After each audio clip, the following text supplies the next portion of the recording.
Tras las disculpas públicas de 4 obispos que defienden la fe por el enfoque ambiguo del Vaticano, ha estallado un enfrentamiento que está destinado a dejar su huella.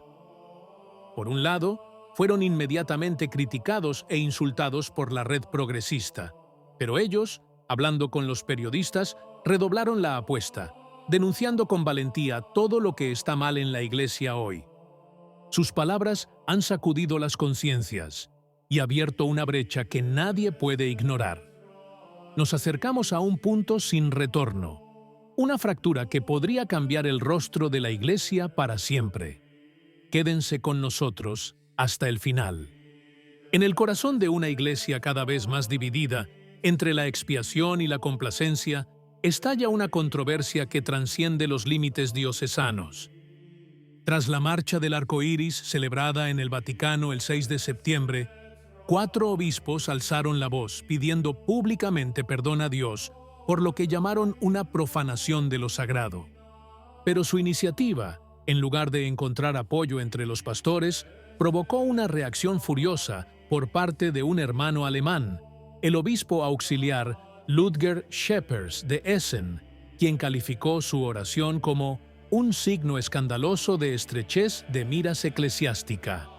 Así, mientras algunos prelados buscan reparar el ultraje, otros acusan a los defensores de la fe de traicionar el Evangelio mismo. La disputa no es meramente teológica.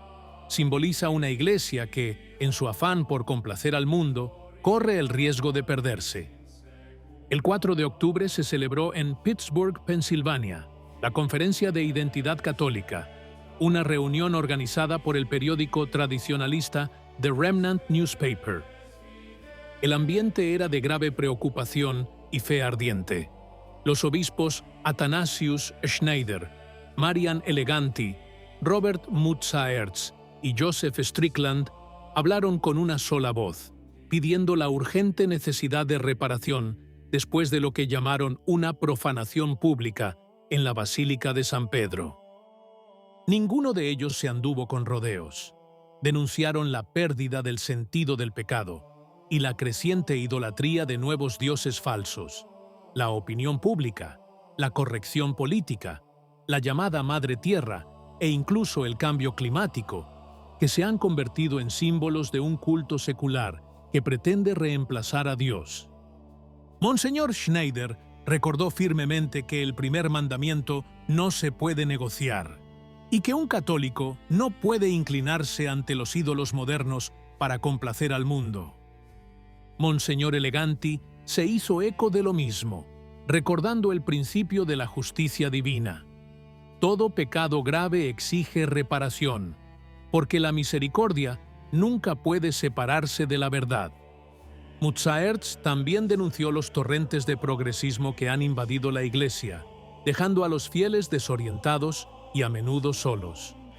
Finalmente, Strickland expresó su amargura por el silencio y la complicidad mostrados ante aquellos que, entrando a la casa de Peter con orgullo y desprecio, no recibieron ninguna corrección, sino solo aplausos. Pero no todos acogieron con agrado el llamamiento de los 4 obispos. Una severa condena llegó desde el corazón de Alemania, polarizando inmediatamente el debate.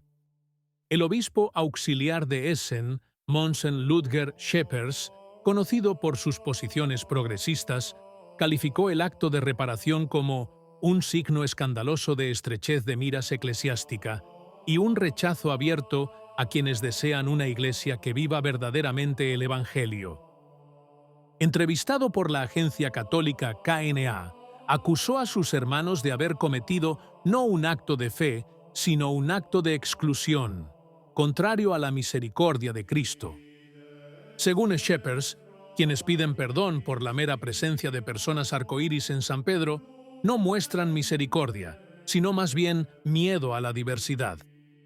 En una visión que cambia por completo la lógica tradicional del pecado y la reparación, el obispo alemán incluso argumentó que la propia Iglesia debe arrepentirse del daño causado a las personas en cuestión a lo largo de las décadas.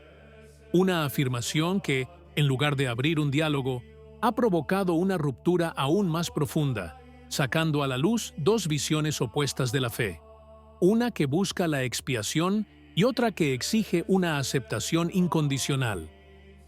El contraste que surge de este asunto no es solo entre dos modos de pensar, sino entre dos concepciones de la Iglesia que hoy son irreconciliables. De un lado están los obispos que defienden la misma vieja doctrina, convencidos de que sin reparación no puede haber misericordia y que el pecado, cuando se hace público, requiere una respuesta igualmente pública. Por otro lado, voces como la de Shepherds abogan por una iglesia que se disculpa con el mundo en lugar de con Dios, que prefiere el consenso a la obediencia y la sensibilidad social a la verdad evangélica. En medio de esto, los fieles presencian, confundidos, un duelo entre pastores que ya no hablan el mismo idioma, el de la fe. No se trata solo de opiniones divergentes, sino de una herida eclesial que divide altares y conciencias. Los ecos de Pittsburgh y Essen se entrelazan, y lo que para algunos es un acto de devoción, para otros es una vergüenza. Mientras tanto, el silencio de Roma sobre lo sucedido no ha pasado desapercibido. La pregunta que rebota en los corazones es si la Iglesia de hoy todavía quiere ser el faro que guía las almas, o si se contenta con ser el reflejo parpadeante de un mundo que ha perdido a su Dios. Muchos, al observar el enfrentamiento de estas semanas, no pueden dejar de recordar las palabras pronunciadas en Fátima hace más de un siglo, cuando la Virgen anunció que llegaría un tiempo en que los obispos se opondrían a otros obispos y los cardenales lucharían contra cardenales. Ese momento parece haber llegado. Por un lado, una contraiglesia, nacida dentro de la propia Iglesia, que se viste de misericordia para justificarlo todo, incluso lo que Dios ha llamado pecado. Por otra parte, algunos pastores que, aunque fieles a la doctrina de todos los tiempos, son acusados de rigidez, de falta de caridad, de obstaculizar el nuevo camino. Defender la fe católica se ha vuelto sospechoso. Hablar del pecado se considera intolerancia. Pedir reparación se juzga fanatismo. Mientras tanto, el silencio de Roma es ensordecedor. El Papa León se encuentra en el centro de tensiones que no puede o no quiere resolver. Las dos líneas que dividen a la Iglesia ahora corren paralelas e irreconciliables. Una exige conversión, la otra adaptación. El resultado es un cuerpo eclesial que parece estar a medio respirar, dividido entre la obediencia y la rebelión, entre la verdad y la acomodación. En este conflicto no hay vencedores, porque quienes pagan siempre el precio son los mismos, los simples fieles, desorientados por palabras contradictorias y por pastores que ya no hablan con una sola voz. Pero el mayor precio no es la confusión, es la pérdida de almas. Cuando se silencia la doctrina para no perturbar, cuando la salvación eterna se convierte en un tema incómodo, entonces el Evangelio deja de ser una luz y se convierte en un mero eco lejano. ¿Qué opinas? Si te gustó el video, comenta Amén. Que Dios te bendiga.